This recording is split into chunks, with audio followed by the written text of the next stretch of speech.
ADHD burnout is often hitting a wall. You are doing 100 miles per hour, masking your symptoms, overcommitting, and white knuckling your way through life until snap. The brain simply refuses to engage anymore.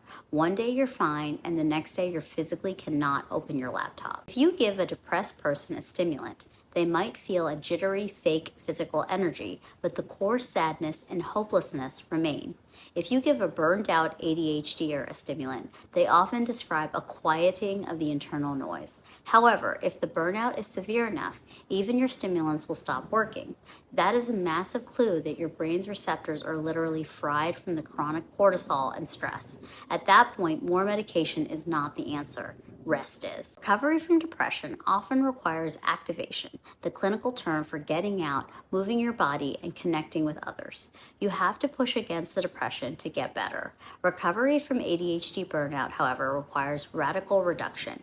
You don't need to do more. You need to do absolutely nothing. You need to lower the sensory input, cancel the meetings, and let your nervous system cool down without the pressure of being productive. If you try to activate a burned out brain, you will only push it further into collapse. If you are staring at a task you should do and feel paralyzed, try this. Put on your absolute favorite high energy song or look at a photo or video of your latest hyperfixation.